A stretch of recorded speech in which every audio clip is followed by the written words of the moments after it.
예, 시청자 여러분 안녕하십니까? 고영신 박사님의 고원 직설 코너입니다. 고 박사님 안녕하십니까? 네, 안녕하세요. 예. 또 벌써 2주가 지났네요. 예, 그렇습니다. 자, 조국 청문회를 6일 날 하기로 오후 들어서 지금 이야기가 나오네요. 네, 뭐 여야가 적극적으로 합의를 한 것 같습니다. 그러니까 한국당하고 나경원 원내대표하고 이인영 민주당 원내대표가 합의를 했고, 바른미래당 오신환 원내대표는 이거 증인도 채택이 안 되고 그런 상태에서 하는 것은 들러리 서는 것이다. 네. 조국 임명에. 그래서 이번 그 협상에는 자기는 빠지겠다 했는데 뭐 6일날 열리면은 네. 거기 청문회까지 뭐 불참을지는 좀 두고 봐야겠는데 어쨌든 6일날 하루 청문회로 이렇게 합의를 했습니다. 자, 그러면 한국당은 처음에 청문회에 뭐 한 80몇 명. 예, 그렇죠. 그러다가 점점 줄어가 22명까지 가고 막판에는 이제 뭐 엄마의 마누라 딸 빼주겠다고 했다가 그래가지고 이제 조국이 걷어차버리고 국회에 이제 간담회를 했잖아요. 그랬는데 오늘 또 저 청문회 하루를 가족 정인 없이 아예 없이 열기로 했다. 한국당은 왜 저런 부분을 합의를 해줬을까요? 지금 뭐 모든 걸 다 이런 처음에 주장에 비하면 모든 것을 다 이런 합의잖아요. 그런데 일단 민주당으로서는 합의를 해주는 게 좋죠. 민주당은 없이 좋죠. 아, 그럼요. 이렇게 임명을 할 경우 부담이 부담이 엄청나게 되니까. 컸고 뭐 민주당뿐만 아니라 청와대도 마찬가지죠.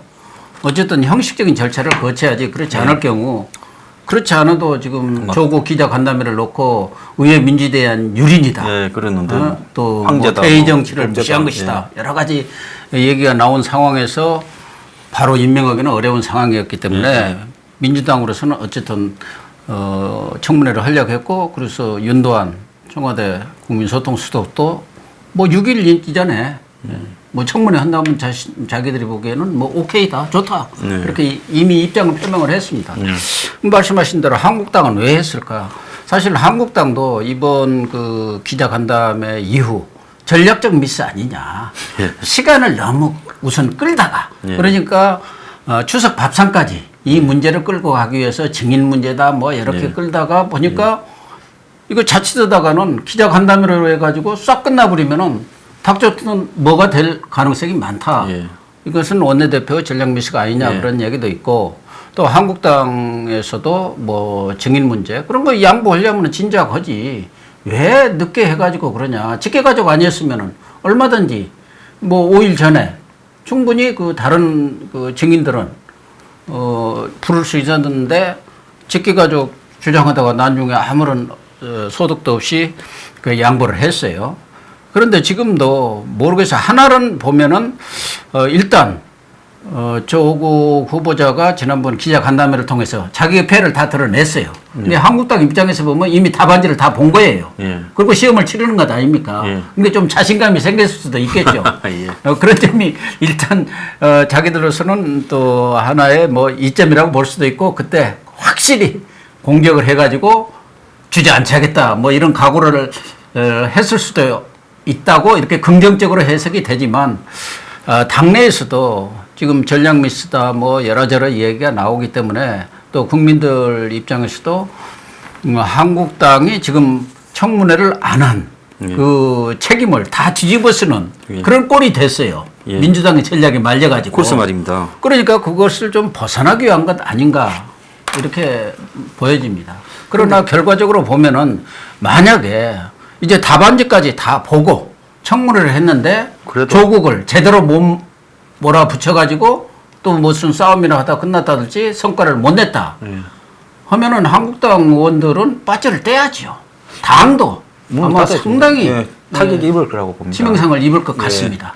그래서 지금 한국당 지도부가 왜 저런 우스꽝스러운 행동을 하는가에 대해서 별의별 지금 의혹까지 다 등장하고 있는 와중에 이번에도 제대로 못하면 아마 그 책임을 나경원, 한교안이 져야 될 거다 이제 그렇게 보는데요. 중요한 거는 지금 사실은 가족을 제외한다라는 게 말이 안 되는 게 딴 사람의 뭐 청문회에서 뭐 부동산 투기를 했다 해서 뭐 가족 이름 앞으로 했다 해서 좀 나와라 뭐 못 나간다 이런 거는 있을 수 있지만 이번에 제기되고 있는 거의 대부분의 의혹에서는 조국 가족이 전부 핵심적인 일종의 범인이자 예. 예? 그 관련자고 심지어 검찰에 지금 내용에 보면 뭐 청문회 할 것도 없이 지금 이 녹화하는 날 관점에서 보면 뭐 공사문서 위조 및 행사, 교사 이런 부분의 혐의들이 거의 확정되고 있는 상황입니다. 예, 그렇습니다. 자 이러면 가족이 범인인데 범인들을 다 빼주고 청문회를 하자면 조국은 마누라가 했으니까 나는 모르겠다. 우리 엄마가 했으니까 모르겠다. 우리 딸이 한 거는 내가 웃지 않냐. 지금 지 셀프 간담회에서 그래 다 모르겠다 말만 수도 없이 했잖아요. 조국은 그래버리면 그날 끝날 거 아닙니까? 그렇죠. 요즘 우스갯소리로 이렇게 올라온 거 보면은 조국 딸에 대해서 나는 딸이 있는 걸 이번에 처음 알았다. 그게 와이프 딸이다. 그렇게 와이프 딸이다. 와이프한테 물어봐라. 예. 이름이 누구냐? 내 딸이 있었냐? 돌아가신 아버님한테 물어봐라. 예. 뭐 이렇게 대답을 했다는 그런 우스갯소리가 인터넷에 떠돌더라고요. 예.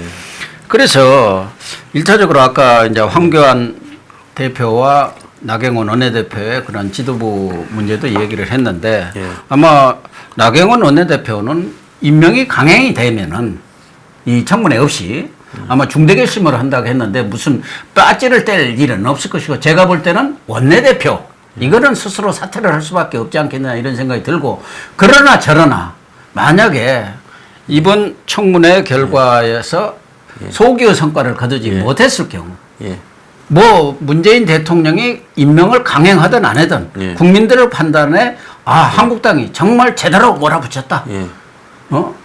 정말 그동안에도 조국의 민낯이 다 드러났지만 이번에야말로 밑창까지 완전히 드러냈다. 이런 결론이 내려지지 않는다면 그런 여론이 형성되지 않는다면 나경원 원내대표의 낙마는 조국 낙마하기 전에 나경원 원내대표가 먼저 낙마할 것 같고요.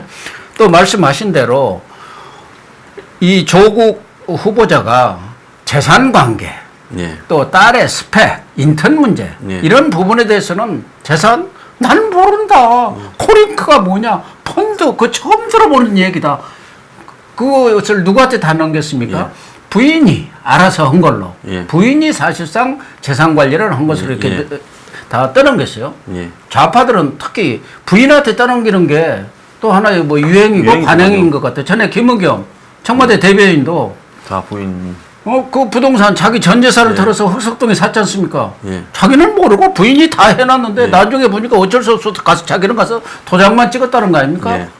은행에서 10억인가 얼마씩 다 빌릴 때 자기 다 사인 들어갔으면서도 그런 헛소리들을 하고 있는데 어쨌든 그건 좀 다른 얘기입니다만은 또 스펙 이런 부분에서도 제1제자, 제3제자, 공주대 나오지다 이런 부분에서도 거의 정경심 교수가 이런저런 인연과 학연과 이런 것을 동원해서 했다는 게 지금까지 알려진 내용 아닙니까? 또 하나는 방금 말씀하신 대로 지금 본인이 재직하고 있는 동양대에서 총장상 이것은 거의 사문서 위조로 지금 밝혀지고 있지 않습니까? 그 총장이 1994년도부터 총장 아닙니까? 그거 원호 같아요. 원호 총장. 그러니까 뭐 자기가 주었는지 안 주었는지 다 알 것이고 그 총장상의 일련 번호라든가 양식이 전혀 다르다는 거 아닙니까? 그러니까 정경심 교수가 적당히 자기 하나 만들어갖고 그것도 고려대 다니는 애를 자기 밑에 자기 그 센터에 인턴 시켜놓고 그것도 상까지 준 거 아닙니까? 스펙을 하나 만들어 준 거예요. 그것도 당연히 도덕적으로 비난을 받아야 하지만 교수가 자기 딸 그 인턴 하나 만들어주기 위해서 허위 사문서까지 만들었던 거. 특히 이 사문서이죠. 이것은 죄도 만만치 않습니다. 그런데다가 만약 이 사문서 위조 이 사실이 확정이 되면은 우선 딸의 의전원 부산대 거기 입학에 자소서에도 다 쓰고 그것이 또 일정 부분 기여를 한 건 사실 아닙니까? 그렇기 때문에 딸의 입학 문제는 말할 것도 없고 본인도 그 사무소 위조였기 때문에 본인도 그 자리에서 또 물러나야 할 그런 상황도 올 수 있고 그러기 때문에 돈 문제라든지 지금 핵심이 되고 있는 펀드 문제 또 이 스펙 문제. 물론 이제 운동하고는 좀 다릅니다. 부인은. 예, 그럼 뭐 그건 이제 가족, 조시 예. 일가의 문제니까. 예, 예. 이 핵심적인 두 가지 사안을 제대로 파헤치려면은 조국은 모른다고 할 거 아닙니까? 예. 지난번 다 기자간담회에서 그랬잖아. 아니, 나는 몰라. 부인이 다 했어. 예. 그러면은 그 기조를 아마 예. 청문회에서 유지할 수밖에 없고, 그렇다고 한다면은 부인을 불러와야죠. 그렇기 때문에 이번 그 청문회 6일 날 뭐 안 한 것보다는 하는 게 저는 좋다고 봅니다. 또 조국이 그래도 그 국회의원들이 답안지까지 다 봤으니까 뭔가 조국의 허점을 파고들어서 뭐 또 밝혀낼 수 있으리라고는 보지만 이 일을 할 것을 하루로 줄였고 또 증인 채택도 양보를 했다고 하면 적어도 조국 부인만큼은 자기들이 예. 말하자면 법적으로는 어렵다고 하더라도 민주당에서 다른 증인은 어쩔 수 없지만 조국 부인은 자기들이 책임지고 자진 출석하도록 하겠다는 그런 약속 정도는 받아냈어야 하지 그럼요. 않느냐. 예, 그럼요. 아니 그렇게 민주당이 약속을 하면 안 나올 수는 없잖아요. 예, 그럼요. 근데 그거 다 던져버리고 모르겠어요. 한국당이 무슨 그런 자신감이 있는지는 모르겠는데 어쨌든 그 사람 지금까지 6일 날 봐야죠. 제대로 한 게 하나도 없는데. 예, 부인 없어도 이거 충분히 밝힐 수 지금 있다고 자신감 부인을 있는 모양이죠. 빨리 체포해야 되는 이유가 네. 동양대 총장이 4시 지금쯤에는 네. 4시 5시쯤에는 정경심이가 총장상 위조했다고 봐야 된다 하고 단정적으로 이야기를 했는데 6시쯤에 나온 이 거래는 조국 딸 관련 총장 발언은 오보 정정 보도 요청해가지고 명확하게 단정적으로 말한 거는 없다. 기억이 잘 안 난다라고 말했다면서 아니면 이렇게 하고 있거든요. 이 기사가 나오기 이전에 이미 예. 어떤 기사가 떴냐면은 정경심 교수가 예. 동양대에서 전화를 해서 뭐 총장한테 했는지 누구한테 예, 했는지 그 모르지만 압박을 했다고. 압박을 했다는 거예요. 총장이 승인해 총장이 한 걸로 해달라. 내가 정결 사항을 그냥 예. 했다. 총장이 양해했다. 예. 이런 식으로 해달라고 한 거 아니겠습니까? 그러니까 지금 뭐 동양대라는 게 영주에 있는 예. 뭐 큰 대학이 아닙니다. 예. 옛날 전문대들입니다. 예, 진중거에도 그러니까 가만히 돌아가는 거 보니까 동양대도 이거 걱정이 잘못했다가 또 되겠죠. 조국이가 또 되면. 법무장관 됐다가 이거 자칫하다가는 예. 학교가 휘청을 수도 있겠다 하니까 애매하게 물러선 거는 틀림없지만 이런 것 정도야 검찰이 밝혀내는 것은 시간적밖에 아니, 아닙니까? 저는 이미 이거는 밝혀졌다고 보는데요. 네. 동양 이건 이미 이야기야 게임이 끝난 거예요. 며칠 전 시간을 끌어주는 그런 역할을 뭐 이렇게 하고 있겠죠. 지금 왜 그러냐면은 그동안 윤석열의 행태를 놓고 일각에서는 이거 짜고 치는 고스톱이다. 여권에서 다 조율해가지고 이렇게 적당하니 봐주기 위해서 예. 면죄부 수사를 하기 위한 것이다. 또 일각에서는 다른 쪽에 또 상당수 사람들은 그게 아니다. 검찰도 이번에 앞으로 뭐 검경수사권도 있고 여러 문제도 있고 또 윤석열의 캐릭터 이런 것으로 봐서 이건 실제 상황이다. 네. 이건 윤석열이가 문재인 흔들기는 아니지만 그러니까 조국 구하기는 절대 아니지만 문재인 구하기에 나선 것이다. 말하자면 옛날과 같은 그런 상황으로 볼 때 문재인을 배신할 수는 없는 거 아닙니까?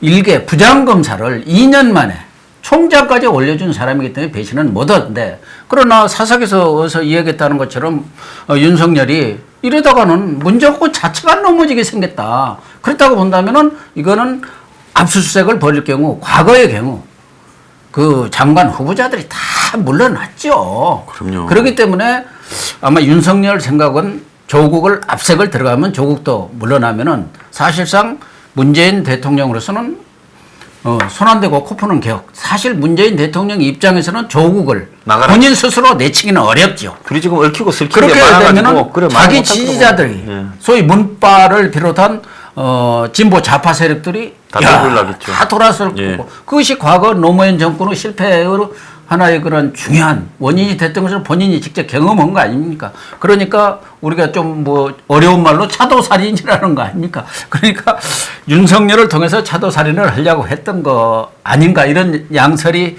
팽팽히 맞섰습니다만은 저는 윤석열이가 이것은 실제 상황으로 들어간 것이다 이렇게 보고 그래서 윤석열로서도 임명 전에 뭔가 성과를 내야 결론을 내야 하지 않겠느냐 그렇게 해서 하는 것에 가장 핵심적으로 접근할 수 있는 것은 뭐 문서 위조라든가 이건 뭐 명백하지 않습니까? 예를 들면 뭐 펀드라든가 이것은 자금 출자도 해야 하고 이거 시간이 오래 걸려요. 잡아야 되고요. 뭐 그러니까 입증하는 문서 시간이 이거 입증하는 것은 뭐 코이카도 마찬가지고 뭐 양쪽에 딱 잡아가 대조만 하면 끝날 일이죠. 키스튼가 거기서도 인터넷 다른 거 뭐 적당히 이렇게 끊어온 것도 이런 것들을 가지고 얼마든지 사문서 위조로 정경심 교수를 키스트는 저기 공공기관입니다. 그거는 공문서 위조가 되죠. 공문서 위조가 됩니다. 그러니까 지금 이 부분과 관련된 그러니까 딸의 그런 그 스펙이라든가 인턴과 관련된 관련자들은 지금 거의 핵심적인 증인들은 불러서 조사를 했기 때문에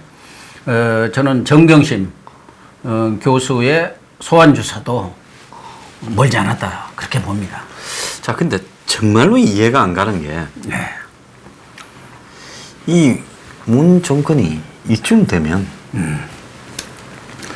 조국 부분은 이미 검찰이 죄를 확정을 했고 사실은 정경심이가 오늘 증거 인멸을 시도한 거 아니에요? 그렇죠. 증거 인멸인 거죠. 예.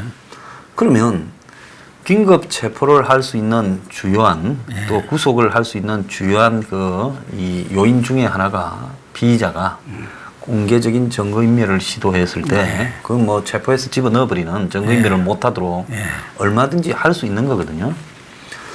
자, 그런데 지금 검찰이 피의 사실을 유포 못할 거라고 믿고 검찰이 확보해놓은 그래서 임명될 때까지 며칠 동안만 뭐 동양대에도 압력을 넣어서 좀 확실한 말만 하지 말아 달라고 억지로 지금 비틀고 말 비틀고 하는데 지금 이렇게 해가지고 나중에 조국이 설사 문재인이 임명시켜서 9일쯤에 임명됐다 치더라도 저 이제 마누라가 공사문서 위조 및 행사 내지 교사 동행사 및 교사 또는 업무방해 등으로 지금 뭐 거의 저기 공문서 위조와 관련해서 교사했을 때는 좀 구속입니다. 좀 뭐 공문서 위조는 아마 벌금형도 없을 거예요. 네, 벌금형이 없어요. 바로 구속이에요. 그래서 징역 10년이에요. 예. 최고가. 자, 그렇다면 저기 이제 공사문서를 동시에 위조를 했다면 이 부분과 관련해서 쟤는 거의 뭐 이 선처의 여지가 없이 또 딸의 입학으로 연결이 됐고요. 그 의전에. 이렇다면 이거는 거의 뭐 최고형에 가까운 것이 나올 수가 있는데 이 문제를 도대체 어떻게 수습하려고 이렇게 하는가 하는 부분에 굉장히 의문인데 이 조국은 지금 뭐 이왕 이렇게 올라탔으니까 갈 때까지 가보자는 걸까요? 뭔 생각일까요, 조국은요? 조국은 기자간담회에서 얘기했잖아요. 네. 만신창이가 됐지만 할 수 있는 데까지 해보겠다.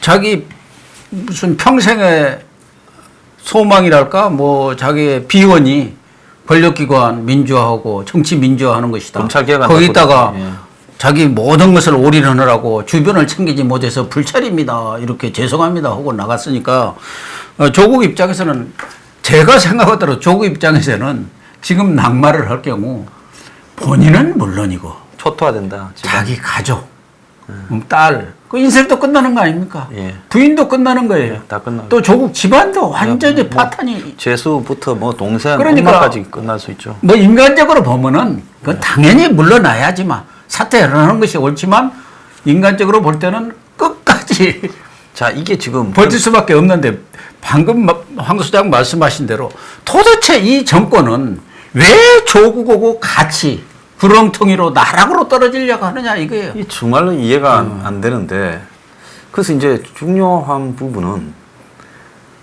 벌써 리얼미터를 이용해서 벌써 뭐 반반이 뭐 5차 안에 접어들었다라는 걸 500명 조사해서 만들든가 이런 것 관계없이 대부분의 전문가들은 이미 60%의 법칙, 국민의 어떤 이 한국 같은 경우에는 대부분이 팽팽하게 이슈가 대립하고 있는데 한쪽 이슈가 60%를 넘어간 상황이 돼버린 상황에서 이미 이건 기울어져서 여론은 가면 갈수록 나빠질 건데 끝난 겁니다.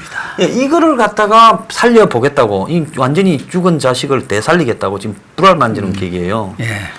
근데 이거를 주문을 외운다고 살아날 게 아닌데 이제 조국이 자기의 지금 개인적인 어떤 미래가 지금 출구가 보이지 않으니까 이제 정권에 올라타 버렸어요. 그렇죠. 그럼 정권은 차라리 빨리 검찰을 시켜서 이 정상적인 정권이라면 우리가 조국을 정리 못하는 이유가 있다. 민정수석으로 일을 많이 시켜서 저게 나중에 앙심을 품고 진짜 이제 죽을 지경이 되면 내 기자회견에서 나한테 뭐 시키지 않았냐고 한 폭로해버리면 다 같이 죽자. 같이 죽죠. 예, 이럴 수도 있기 때문에 우리는 못하지만은 우리는 막아주려고 최선을 다했으니까 검찰 너가 그냥 저거 빨리 달아매라. 그렇게 해야죠. 이렇게도 할 수가 보통은 그래 안 하겠습니까? 그래서 경우에 따라서는 아까도 얘기 드린 바와 같이 정경심 씨에 대한 소환 조사가 빨라질 수도 있고 경우에 따라서는 바로 구속에 들어간다면은 사실은 뭐 조국으로서는 더 이상 선택의 여지가 없다고 봐야겠죠. 그런데 또 지금 청와대나 이런 쪽 여권에서는 지난 간담회로 의혹이 다 해소됐다. 거기다가 또 리얼미터 전에도 무슨 여론조사를 이상원이 해가지고 큰 사단이 났지 않습니까? 뭐 재판관인가 누군가가 처음에는 이렇게 했는데 비슷하게 나와서 임명해도 괜찮다. 근데 이번에 또 리얼미터에서 임명 반대가 51점 얼마 또 찬성이 46점 얼마였고 비슷하게 나왔다. 이 리얼미터는 여론조사기관입니까?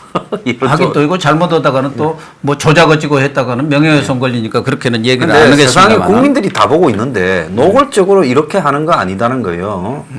그 리얼미터가 많은 사람이 의심을 가지고 있으니까 로 데이터라 진리스를 한번 공개해 볼 필요가 있어요. 질문 문항이 어떻게 됐는지요. 자신 있으면 한번 공개해 보세요. 네. 그리고 매번 500명을 가지고 하는데 이런 거 이렇게 500명 가지고 편차 있는 부분을 발표를 자신 있게 하는 거 아니다. 나중에 대가를 치러야 될 수도 있습니다. 그런데 여기서 이제 제가 하고 싶은 이야기는 지금 여권 내부에서 우리가 지금 이 조국 사태가 생기기 전만 해도 내년 총선은 거의 따놓은 당상이고 얼마나 이기느냐만 남아있고 그리고 뭐 전체 대선도 그냥 룰루랄라해서요. 그렇죠. 그런데 조국 하나 때문에 지금 순식간에 지금 이게 지금 앞날이 캄캄해져 버렸지 않습니까? 그래서 역으로 지금 촛불을 얻어맞을 수도 있는 상황이 벌어지고 있지 않습니까? 그러면 여권 내부에서 청와대가 이 부분에 총대를 메고 그 방을 그 국회 본청의 회의실을 갖다가 이렇게 열어주라. 그럼 우리 그거 못하겠다. 쥐가 지금 쥐 청문회 준비당해서 법무부 사무실 써라. 이렇게도 할 수 있고 또 우리가 그거 둘러리 못 쓴다고 하고 그래서 당 내부에서 이거는 아니다고 해야 되는데 한 몇 사람 박용진이나 뭐 김부겸이나 뭐 몇 사람 뭐 영양가 없는 사람들이죠. 영양가라기보다는 영향력이 없는 그 사람 몇 명 그러고 그냥 이해찬이고 전부 총대를 메고 지금 일사불란하게 움직이고 있어요. 그래서 저 사람들이 지금 저게 만약에 이게 이제 일이 커져서 계속 굴러가서 나중에 한 덩어리로 터져버릴 때 자기들 지금 정치적 자기 발밑을 지금 파고 있는 것이죠. 그러나 어떻게 저럴까요? 지금으로 봐서는 여권 전체가 조국이 무너질 경우 제가 볼 때는 조국과 문재인이 호랑이 등에 함께 탔어요. 그러면은 그 주식에서도 손절매라는 게 있지 않습니까? 이거 안 되겠다 하면 얼른 털어버려야 하는데 매몰 손실이라고. 너무 멀리 가버렸어. 예. 그러니까 조국이 무너지면은 마치 이 정권이 무너지는 것이고 이 정권의 정체성이 끝난다. 이런 식으로까지 인식이 지금 스스로도 그렇게 자기 최면을 건 것 같아요. 그러나 이런 상황에 예를 들면은 조국이 임명이 됐을 경우 여론이 좋아질 수가 있겠습니까? 물론 이제 뭐 여러 가지 수를 쓰겠죠. 뉴스를 덮는다 해갖고 뭐 다른 뉴스 따라 터뜨리고 해가지고 그걸 빨리 덮겠다 하지만 그 민심이 변화는 저는 없으리라고 봅니다. 그렇게 되면은 결국은 검찰 수사는 또 계속될 수밖에 없는 것이고 그렇게 될 경우 검찰과 이 정권 간에 말하자면 갈등 관계가 계속될 수 있고 경우에 따라서는 경찰 이런 쪽과 이 문정권이 한패가 되고 검찰은 또 자기 나름대로 독자적인 수사를 해 나가는 경우 이 권력 내부에 갈등이 확산될 수도 있고 또 하나는 지금 민주당도 국회의원 대다수가 내년 총선이 있고 공천이 걸려 있으니까 입을 꾹 다물고 있는데 지금처럼 이렇게 여론이 악화돼 갈 경우 자기 빠지가 다 떨어지게 생기네. 공천이고 뭐시고 간에 공천을 받아도 선거를 해서 이거 엄청나게 불리하겠다 하면 가만히 있지 않죠. 이제 어느 건 돌겠죠. 그죠? 그래서 이 조국을 임명을 강행한다면은 국민들의 그런 여론으로 이 정권의 말하자면 레임덕이 바로 들어갈 것은 뭐 본격화될 것은 말할 것도 없고 여권 내 진짜 권력투쟁이 저는 본격화되리라고 봅니다. 특히 그렇지 않아도 4선 이상 다 잘라버린다더라. 청와대에서 40명, 50명 비서관, 뭐 행정관 또 뭐 이런 지낸 사람들 다 내일 보내갖고 보내가지고 싹 공천 물갈이를 한다더라. 그러면은 비질을 하든가 다선 의원들도 가만히 있겠습니까? 이제 이때가 이러다가는 우리 정권 자체가 이제 명분은 내세우고 있죠. 공천 관계없이 이 촛불 정권이 무너지게 생겼다. 조국 하나 때문에. 그래서 저는 내부에 심각한 권력투쟁 양상이 벌어질 것이고 이제 뭐 벌써 반환점도 얼마 안 남았어요. 그때부터 과거에도 보면은 중반 이렇게 들어가면은 내부의 권력투쟁이 본격적으로 벌어지고 또 권력투쟁과 함께 서로 뜯어먹는 말하자면 돈 챙기는 그런 일들이 벌어져 가지고 스스로 무너지는 경우가 너무 많았지 않습니까? 대형 이슈가 생기죠. 빈 이슈가요. 그런데 지금 문 정권 같은 경우에는 역대 보기 드문 형태로 한 2년 이상을 강경하게 그립을 잡아서 상대층을 부패, 수사, 적폐 청산의 이름으로 해왔기 때문에 그러면 그렇게 한 사람들은 어떻게 했을까? 저 사람들은 정말로 그래도 도덕적으로 깨끗해서 그렇게 칼들을 이렇게 마음 놓고 휘두르지 않았을까? 정치를 잘 모르는 사람은 그렇게 생각할 수 있죠. 근데 이번에 조국이라는 커플을 살짝 이렇게 느껴보니까 보통 보면 타락에도 순서가 있지 않습니까? 한 1년쯤은 정권 잡으면 그럼요. 우리가 이 정권을 위해서 성공한 정권으로 해야 되겠다라는 공명심에 진짜 칼을 휘두르고 한 1년 지나면 막 용돈이라고 좀 주면 받고 한 2년쯤 되면 그래 막 큰 돈도 좀 받자고 한 뭐 1억, 2억도 받고 한 3년쯤 되면 사업 하나 할까 생각하다가 이제 터지는데 이거는 되자 말자 아니 되기 전부터 그림을 다 짜놓고 되자 말자부터 저 펀드 그리고 저 자산 운용사가 정부가 하는 무슨 뭐 2차 전지니 무슨 스마트 시티니 또 뭐 와이파이 사업이니를 싹 밀어붙여서 이걸 다 섞어가 주식 상장한 회사 하나 풀 하나 땡겨다가 종목 변경해서 다 얹어서 우회 상장해서 가고 회사의 지배적인 주식은 처남 네가 이렇게 된 행태로 잡고 있고 이렇게 해가지고 이걸 갖다가 쓰리 쿠션으로 이 가로등은 꾸준히 많이 팔릴 거니까 지자체들이 수십 개씩 해주니까 그냥 요 매출을 가지고만도 충분히 올릴 수 있다. 그래서 많은 사람들이 지금 저게 끓는 판만 해도 수백억 가치 모양으로 포장을 만들어 놨다는 거예요. 그럼 저게 앞으로 이제 얹고 해서 갔더라면 수천억이 될 수도 있는 생각을 했는데 초장부터 저렇게 내놓고 올인을 이 정치와 권력과 이 돈을 연결을 한 얘는 참 보기 드물지 않습니까? 드물죠. 그렇죠? 그동안 뭐 촛불 민심이라는 게 그런 거 아니었겠습니까? 진보 좌파가 뭐 빨갱이라고 하는 소리도 있고 친북 좌파라고도 하지만 어쨌든 그래도 기존의 보수 세력, 부패한 보수 세력보다는 정의, 공정, 평등 그런 부분에서는 낫지 않겠느냐. 우리들도 그런 기대를 가진 게 사실 아닙니까? 저도 마찬가지고요. 그런데 이렇게 까놓고 보니까 오히려 보수 세력은 양반이네. 그 사람들은 그것도 부끄러운 줄은 알았어요. 또 뭐 웰빙 정당이다가 뭐 부패 정당이다, 기득권 정당이다 하면 아유 죄송합니다 하고 머리도 숙였고 욕도 머리도 많이 숙이고 먹었죠. 쇼를 했어요. 모두들 나와가지고 큰절도 하고. 근데 이 사람들은 완전히 오리발에다가 완전 철면피 아닙니까? 그래서 왜 저렇게 버틸까? 저는 한 세 가지로 볼 수 있는데 하나는 아까 말씀드린 대로 문재인 정권과 조국이 한 배를 타는 거예요.